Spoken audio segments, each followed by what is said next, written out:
Ladies and gentlemen, welcome. It's Spessy, and today I have an exclusive Set 4 Ursula's Return card reveal. Big shout out to Ravensburger for sorting me out with this. I really appreciate it, and I'm super excited to share the card with everyone. Once we've looked at the new card and assessed all the synergies, we've also got an insane amount of other crazy cards coming soon to Set 4. So the card I've got to reveal is not Sebastian. This is a Set 1 card, but it's quite comparable. It also has the Singer 4 keyword. It's also in Amber, and it also costs 2. However, its stats are rearranged slightly. Instead of having this 2 strength and 2 willpower, it has a better arrangement of stats for a Singer card, which is 1 strength and 4 willpower. You might be wondering, why is that better? Well, the reason is that it's a defensive card. It's not a card you're wanting to challenge with. It's a card you're either wanting to quest with or sing with most of the time. And therefore, you would rather have your stats in the willpower, keeping it nice and safe, and therefore able to utilize its Singer 4 ability multiple times. Singer 4 also got so much better with this set, which we're going to talk about now. But without any further ado, it's not Miss Bianca. Miss Bianca's basically the same card as Sebastian. It's Ursula Vanessa, a 2-cost inkable character in Amber with 1 strength and 4 willpower. Storyborn, villain, sorcerer, Singer 4, 1 lore. This magic will certainly do the trick. Now you might be like, Spessy, mate, relax. It's not a very good card. It's not going to see play. But that is where I think you would be wrong. I think this card is going to see play, and there's a lot of use cases for it. First and foremost, the Singer keyword has become a lot stronger with the release of the new Sing Together cards, which we're going to look through all of those in a minute. That's the first thing to bear in mind. And Ursula is a very, very good Singer 4 character. Probably the best, as I just showed you. In my opinion, better than Sebastian and Miss Bianca because her stats are arranged in a way that I prefer. Also, Ursula Shift is a thing which exists in the game. Here's a bit of synergy. Ursula Vanessa on turn 2, Mama Odie on turn 3, and then on turn 4, your Ursula can sing How Far I'll Go. In fact, this is a combo which I'm already kind of interested in checking out with Amber Sapphire. Currently, the deck is lacking a little bit of something, but an Ursula on turn 2, obviously she could also just sing 1 jump ahead. You're suddenly ramping in a ridiculous manner with this kind of combo because your Mama Odie is going to be gaining lore every time, gaining ink into your inkwell every time you sing a song. So you play the Ursula on turn 2, the Odie on 3, and then you can just start singing instantly on turn 3, How Far I'll Go with Ursula. You're ramping an incredible amount because on that turn 3, you're putting 2 cards into your inkwell face down and exerted. So that's a bit of synergy potentially to look out for. Another bit of synergy, Ursula Eric's Bride is a new card utilizing a brand new shift mechanic where you can shift Ursula Eric's Bride onto Ursula Vanessa for 0 ink. Instead, you just discard a song card from your hand. This could be particularly powerful in a whole new world songs deck, for example, right? Where you just have an abundance of cards and then you can refill your hand a little bit later. And Vanessa's design is Ursula Eric's Bride's ability. Whenever this character quests, chosen opponent reveals their hand and discards a non-character card of your choice. So very similar to Bare Necessities, but with a body. Very, very, very cool little combo. And then, of course, you've also got Ursula Sea Witch Queen, the absolute powerhouse card of the set, really. The main art that comes to mind when I'm thinking of Set 4 is this one. Whenever this character quests, exert chosen character, and other characters can't exert to sing songs. So you can do your sing-songing with Vanessa early on, and then when you want to shut down your opponent from exerting any characters to sing songs, your Sea Witch Queen comes through and starts dominating the board. So that's definitely a bit of synergy to look out for as well. Overall, Ursula Vanessa, very, very cool card in terms of synergies. I think she is going to see play because let's also not forget about the synergy that she has with Ursula Deceiver of All. You can play your Ursula Vanessa on turn 2, Ursula Deceiver of All on turn 3, and suddenly on turn 4, you're ready to sing a Sing Together song, which costs 7, and you can do it twice. So there is where Look at This Family comes in. You can sing on turn 4, Look at This Family with your Vanessa and with your Ursula Deceiver of All, and suddenly you add 4 character cards to your hand in a single turn. That is pretty insane value. So that's definitely one to look out for. And then, of course, If you're pairing Ursula Vanessa with other ink colors like Amethyst, she's going to be a great card to help you sing Second Star to the Right to draw 5 cards, which could be very good. Pirate's Life, your opponent loses 2 lore, you gain 2 lore. You've got, of course, Dig a Little Deeper. Look at the top 7 cards of your deck, put 2 into your hand, put the rest on the bottom of your deck in any order. This would be a really nice card with that Mama Odie opening, which I mentioned. In fact, that looks like Mama Odie is chilling up there in this one. Under the Sea, she's going to be a great card to help you sing that in Amber and Emerald. Put all opposing characters with 2 strength or less on the bottom of their player's deck in any order. Important to note, this is not a card which synergizes particularly well with Ursula, Deceiver of All, but Ursula Vanessa is really going to help you get this nice and early on in the game and can give you a lot of board control. And finally, last but certainly not least, she's going to be a great card to sing the mob song with. So overall, is Ursula Vanessa good? Yes. Big thumbs up. She's going to see a lot of competitive play. Huge fan of this card. I am very damn excited. Okay, but now we have so many more cards to look through. And now is a good time to mention, I recorded this video already. I spent 40 minutes on the last video and I was muted the whole flipping time. So this time I did a mic check. Anyway, Belle, Accomplished Mystic. 5 cost, Inkable. 4 strength, 4 willpower. Quest for 2, Shift 3, Enhanced Healing. So many words. When you play this character, move up to 3 damage counters from chosen character to chosen opposing character. Okay, let's slow down. Is this good? Potentially it's incredible, right? If you compare this with, or combine this rather, with Mother Gothel, the 2 cost Ruby card, you could move that 3 damage from Mother Gothel, and suddenly you've got a smash with a body, which also quests for 2. She's got a very good stat line. I do think the problem with this card is going to be consistently having any damage counters to move. So far, we haven't really seen this move damage from one card to another pop off, but this card has an incredibly powerful stat line overall.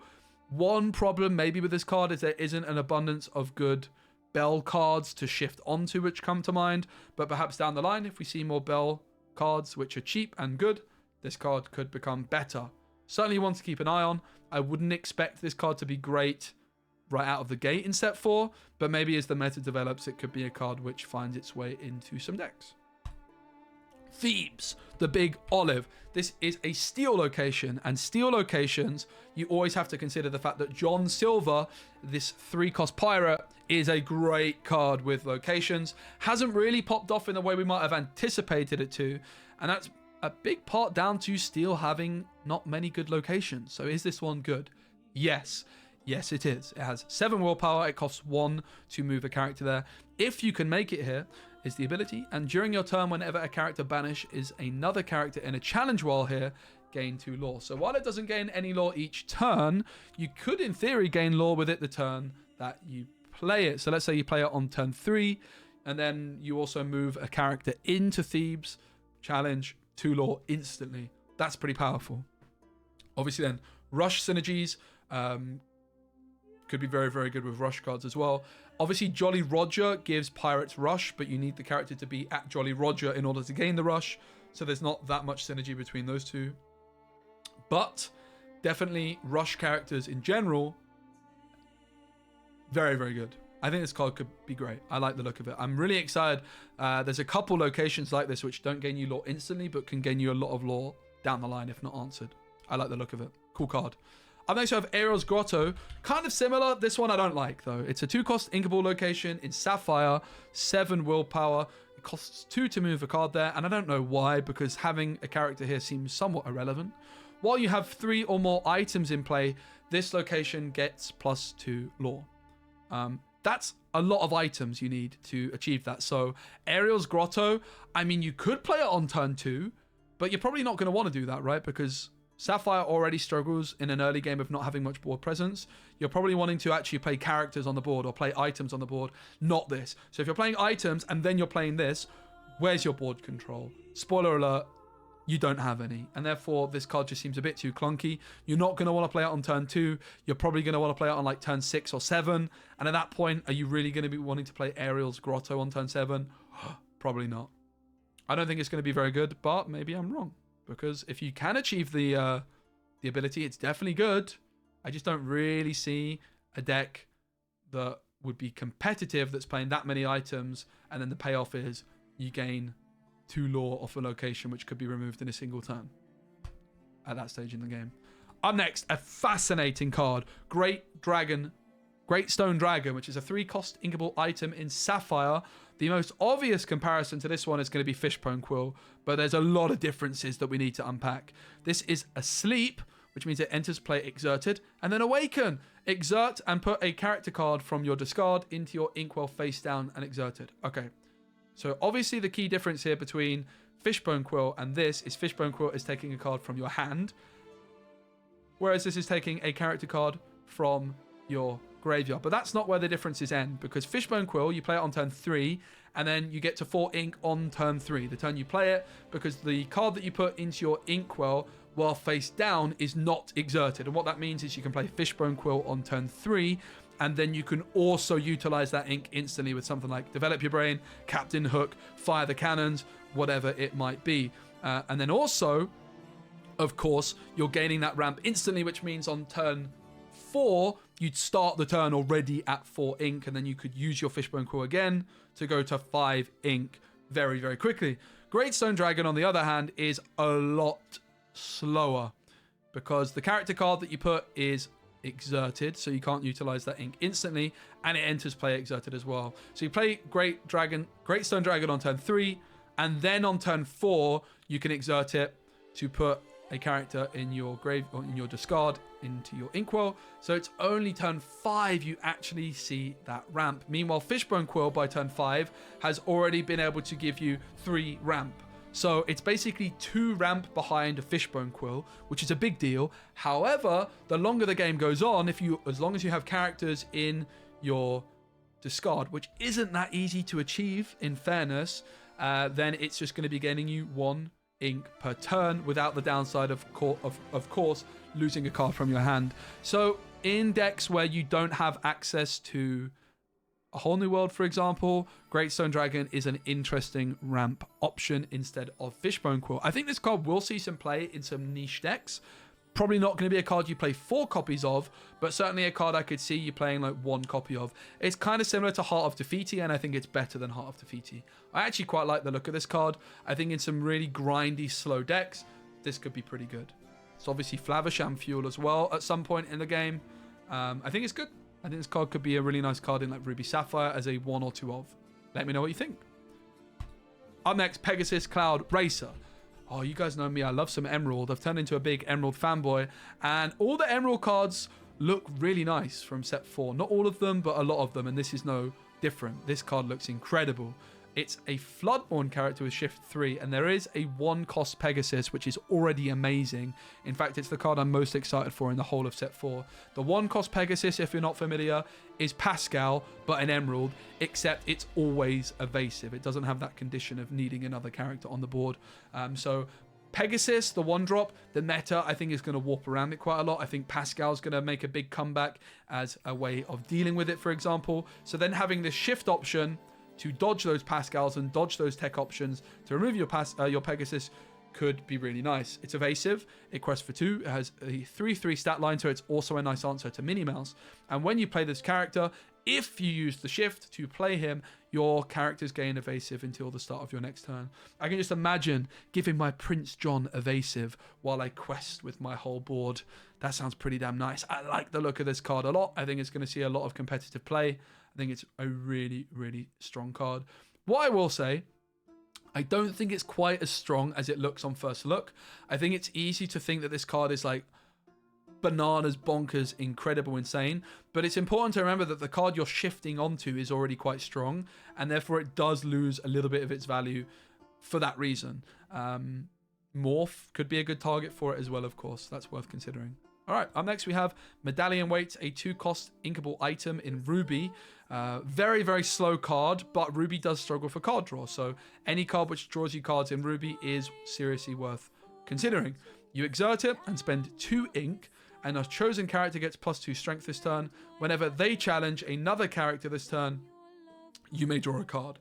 So let's say you play it on turn 2. You've got a Minnie Mouse down on the board that you played on turn 1, and then on turn 3 you can spend 2 of your 3 ink to give you Minnie Mouse Challenger 2, so she becomes a 3/3, and you could draw a card off that. Not terrible, because it does at least give you some board presence. A lot of the problem with these cards is they're very slow, but they also give you no board presence. At least this one does give you some board presence in the form of strength. But then by turn 3, all you've got is a 1/3 Minnie Mouse on the board, which is going to be damaged probably. She's going to be removed very, very easily. And all the Medallion Weight is actually done by that point is replaced itself. It's not actually drawn you any cards. So it takes a very, very long time for any card like this to actually gain you a net positive amount of cards in hand. You would have to spend 6 ink total on this card to actually add a card to your hand on it. I personally don't like it. I personally don't like any card that's this slow. I think that Disney Lorcana, the game doesn't really have enough turns to justify taking a whole turn off to play this card, which then takes so long to actually net you extra cards in hand and costs you more ink. I think it's bad. I don't like it. I don't think it's going to see play. But that's probably an unpopular opinion. It could be okay.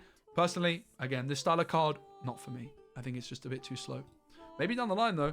Oh my goodness, this card's bonkers. 1 cost inkable item in Amber. Atlantica Concert Hall. Costs 2 ink to move a character here, and it has 6 willpower. And the underwater acoustics ability means that characters count as having +2 cost to sing songs while here. Ladies and gentlemen, imagine for a second, Ursula Deceiver of All moving into Atlantica, and now she's a 5 cost card, essentially, or a character that can sing 5 cost cards.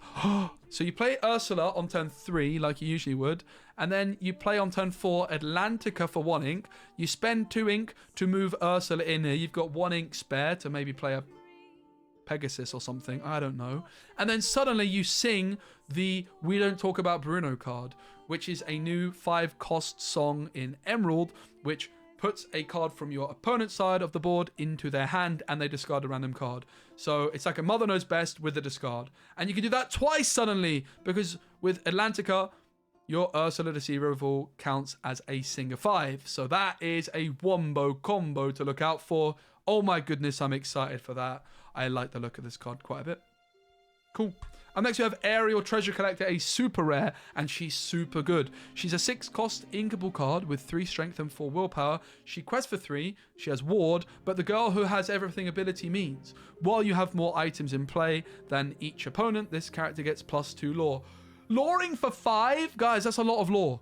That is a lot of lore. That's a really good lucky dime target, for example. Also, she has ward. She's very hard to touch. This card will see competitive play. I think she's very, very good. It is worth mentioning that Sapphire does already have a very powerful 6 cost uninkable card in the form of Gaston.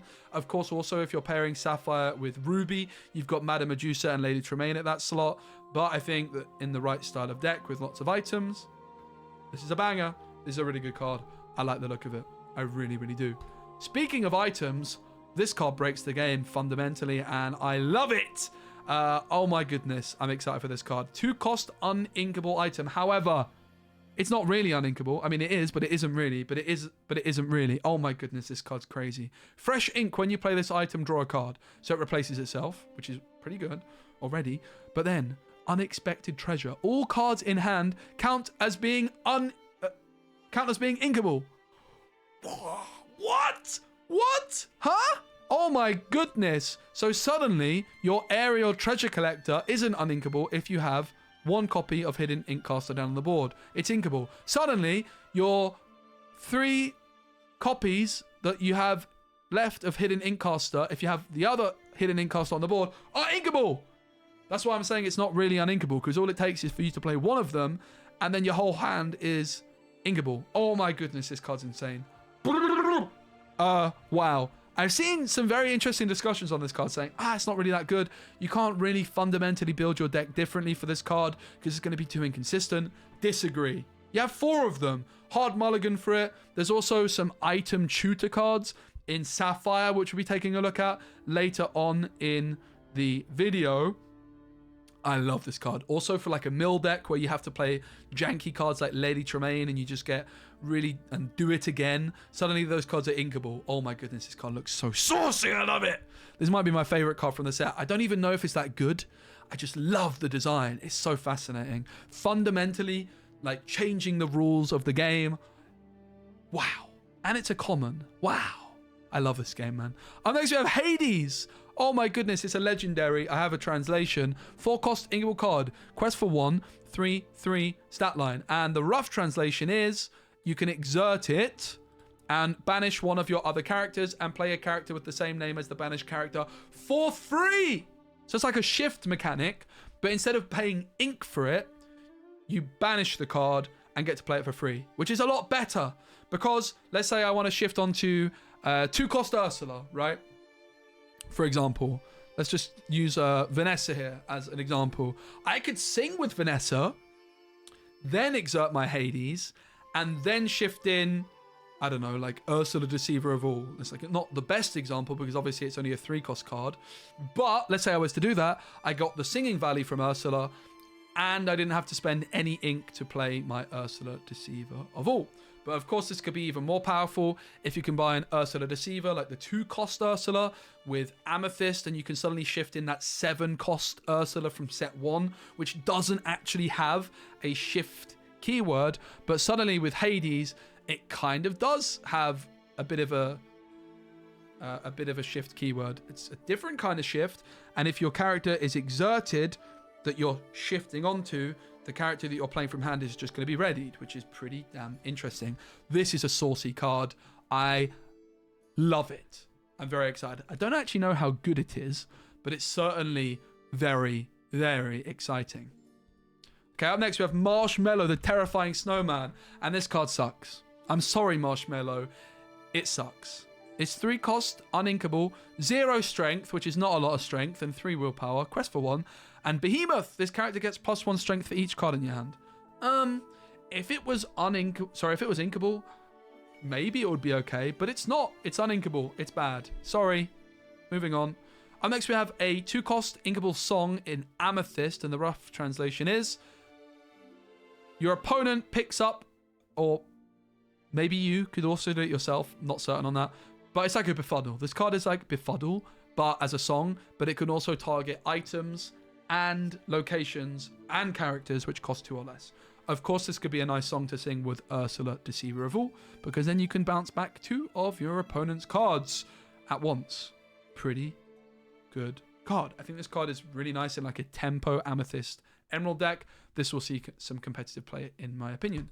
Unless you have a 1/3 Aladdin card. I mean, I guess he's probably a prince, so some Pride Land synergy there. Okay, that's kind of cool. Some more Pride Land synergy. Yeah. Up next we have Rea. Rea is pretty bad. She, I don't have the translation available, but I do know what she does. She readies, when played, she readies a character that's at a location, and that character cannot quest. The stats just aren't impressive enough for this ability. That's very niche to be really a serious option, I don't think. If you compare this card to the vanilla Mickey Mouse from set 1, which is a 3-cost amber card, 3 strength, 3 willpower, quest for 3. This card costs 1 ink more than Mickey Mouse with the upside of this ability. Is that ability really worth it over that vanilla Mickey Mouse? I'd probably rather play Mickey Mouse. And if I'd rather play Mickey Mouse, the card's probably not very good, mate. Sorry. And then you have Donald Duck Buccaneer. This is a very exciting one. It's a legendary. It's 4-cost inkable, 3 strength, 4 willpower, quest for 1. Boarding party is the ability. It's also a pirate and a captain, which is not irrelevant. During your turn, whenever this character banishes a character in a challenge, your other characters get +1 law this turn. I like the look of this one. Obviously with a Jolly Roger, bam! Jolly Roger lets you rush in with your Donald Duck Buccaneer, and then all your other cards can quest for extra. That's pretty good. That's pretty good, mate. It's a pirate. It's a captain. I could see some synergy here with Lucky as well in Amber, where you build like a Donald Duck Buccaneer Lucky deck where you go very wide and try and utilize those cards to close out the game very early on. At the moment, every time I go and build an aggro Amber Steel deck, I just end up with a Songs deck because it's kind of hard not to play things like Cinderella and Storm Rage on, but maybe with some of the anti-song cards that we're seeing now enter set 4, in particular this 7-cost Ursula, Sea Witch Queen, maybe there's some more incentive now to go a different route when building Amber Steel. This card looks exciting. I don't know if it's that good, but it's definitely got potential. That's for sure. I guess we have Hey Hey. Oh my god. This card's so cool. This card is so cool. I also just watched Moana this week, and Hey Hey is now. I'm a Hey Hey fan. Okay, Clumsy Rooster, rough translation. Quest for 2, 2/3 stat line, and if you play this character and your opponent has more cards in their ink supply than you do, you may put the top card of your deck face down and exert it in your ink supply. Ramp in Emerald. Hello. So there's two main use cases for when Hey Hey is going to be good. Firstly, it's if you're going second, and there's not many cards in the game. In fact, I would say, I guess Marshmallow, you could also argue, which we looked at, is also a card which is better when going second, but Marshmallow sucks, so that doesn't count. So this is probably the third card now in the game, which is inherently better, arguably, when going second. The other one is Jafar, Keeper of Secrets, which is the 4-cost card in Amethyst from set 1, which gains strength for every card you have in hand, because when you go second, you get that one extra card in hand. Well, Hey Hey, you could also make a case for saying is better when going second. So on turn 4, as you start turn 4, your opponent is most likely going to be at 5 ink already. So then you could play Hey Hey for 3 ink before you ink, and therefore you're going to gain ramp. Now, if you try and do that on turn 3, your opponent's going to start the turn most likely. I guess you can do it on turn 3, right? No. If you do it on turn 3, your opponent's going to be at 3 ink already. So Hey Hey is not going to go through, right? But if you do it on turn 4, they're already going to be at 4 ink. The other use case for this is in a deck which doesn't want to... it wants to get to 4 ink, but it doesn't want to put a card from hand into the inkwell, right? So, for example, if you're playing Emerald with Amethyst, you might want to cap out at 4 ink with cards like Goat, Rabbit, Friar Tuck, Queen's Castle. And if you only want to go to 4 ink, rather than inking one card from your hand, you just wait a little bit, you stay at 3 for a while, and then your Hey Hey comes through and gives you more ways of playing those 4-cost cards without losing a card in hand. I think this card's very, very good, actually. If you, again, compare it to Mickey Mouse, that 3/3 card from Amber with a Quest for 2, this card has 1 strength less, but has an incredibly powerful upside potentially. I think this card will see play. I like it a lot. I'm really excited for it. I don't think it's that good, but it's very interesting. And next you have Peter Pan Shadow Finder. This is the Peter Pan's Shadow's accomplice. And Peter Pan Shadow, if you're not familiar with it, is a 4-cost uninkable card with the same stat line. It does Quest for 2, and it has Evasive and Rush, and it gives your characters with Rush Evasive. So Peter Pan Shadow turns your Madam Mim Fox into an evasive card, and Peter Pan Shadow Finder gives your evasive characters Rush. So you can basically combine Peter Pan Shadow and Peter Pan Shadow Finder together, and then all of your evasive cards have Rush, and all of your Rush cards have evasive. Pretty cool. I think Peter Pan Shadow is probably better than this one, though, to be completely frank. I don't think giving evasive characters Rush is that powerful overall, to be honest. But it does maybe carve out more of a all-in deck built around this concept. I don't actually think this card's that good, but I could be wrong. It's definitely a fun one. Namiri, Air of Fang, 3-cost, uninkable, 2/3 stat line, Quest for 1. During your turn, whenever this character deals damage to another character in a challenge, you may deal the same amount of damage to another chosen character. A big problem with this card, there's a couple. She's uninkable. Her stat line's not that impressive, but also your opponent sees her coming, so they can maybe just decide not to quest with things the turn after you play her. She's kind of like a budget version of Hydra. I don't personally love the look of it. She's definitely not bad. Obviously, you can remove 2 threats at once with her in theory, but your opponent would actually have to exert their characters in order for this to consistently work. I am unconvinced. If she was inkable, I could get behind it, but as an uninkable card, I think it's going to be really difficult to justify playing this one. Up next, we have Felo. I never know how to pronounce this geezer's name, so we'll stick with Felo. It's a steel Felo, 4-cost inkable, 2/3 stat line, the no-nonsense instructor. 2 lore is what it gains when it quests. You've got to stay focused. Your hero characters gain Challenger 1. And Shameless Promoter, whenever you play a hero character, gain 1 lore. That is pretty powerful, being able to gain 1 lore every time you play a hero. There's a lot of heroes in the game, and there is definitely some support for an all-in hero deck.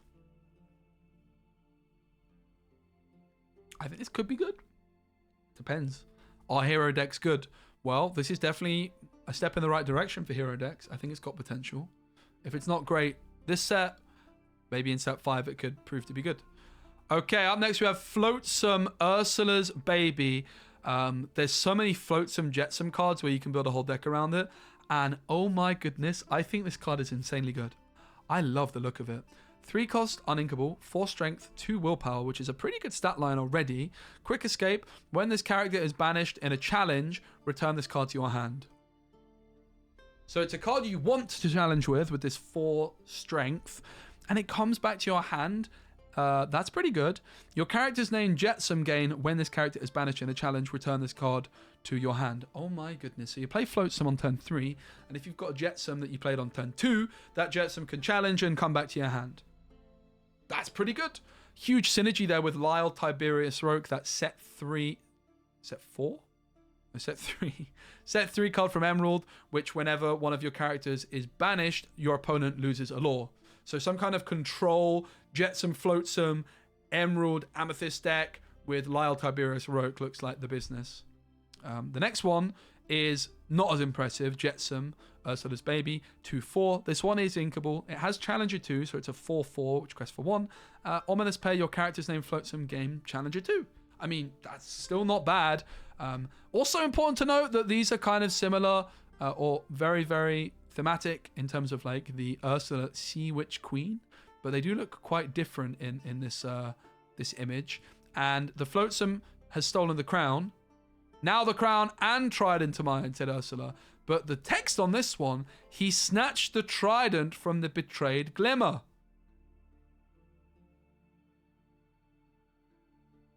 So Jetsome betrayed Ursula? Bruh. Floatsome and Jetsome, are they the heroes that Lorcana needed? Maybe. Do you think I'm onto something there? All right, and then there's 2 more cards. 2 more cards. Again, my tabs are a bit messed up because I've recorded this whole video already just to realize my mic was muted. Scuttle Expert on humans, a 2-cost inkable sapphire card. 1 strength, 3 willpower quest for 1. Let me see is the ability. When you play this character, look at the top 4 cards of your deck. You may reveal an item card and put it into your hand. Put the rest on the bottom of your deck in any order. Quite comparable to Ariel, Spectacular Singer, the 3-cost one. I think that's her name, from Amber, that is in every song deck.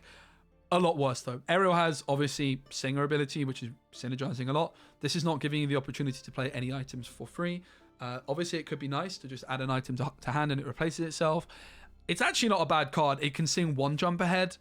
Honestly, it's pretty solid for that reason. It's just a card that can sing 1 jump ahead in Sapphire.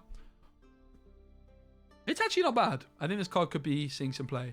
The next card's pretty similar. It's Queen. I think it's Queen. It looks like Queen. Regina. I think that's just translation for Queen. Queen Diviner. Something like that. Rough translation. She's a 3/3 stat line. Legendary card. Crest for 1. I think this card's good. So you exert her for her ability. And the rough translation is look at the first 4 cards in your deck. You can reveal an item card and add it to your hand. If that item costs 3 or less, you can play it for free and it comes into play exerted. Put the rest on the bottom of your deck in any order. So you play Queen on turn 3. On turn 4, you shift Queen. No, not shift. You exert Queen. Shift Queen, just usually what I'm saying. You exert the Queen and then you can add an item card to your hand. If it costs 3 or less, it can just go straight onto the board. So a Popsicle being an obvious example. This card seems pretty good. Obviously, also, she's not removed instantly. You can utilize her multiple times. So Queen and Scuttle, some nice support for item decks.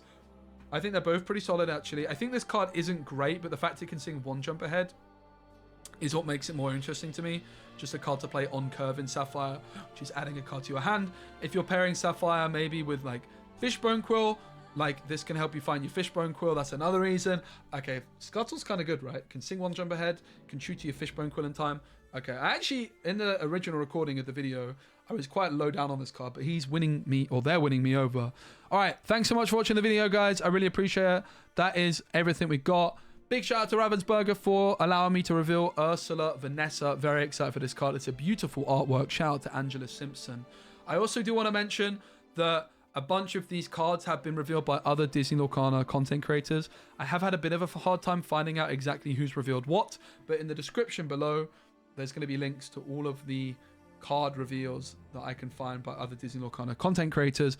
And moving forwards in set 5 in particular, I'm going to try and make sure to be giving those content creators a proper shout out every time I reveal talk about a card which someone else revealed, because I think that would be nice. Just need to find a way of compiling a list somewhere where it's more easy to access all of that stuff. But thanks so much for watching. Give the video a like. Let's hope my mic wasn't muted for this one.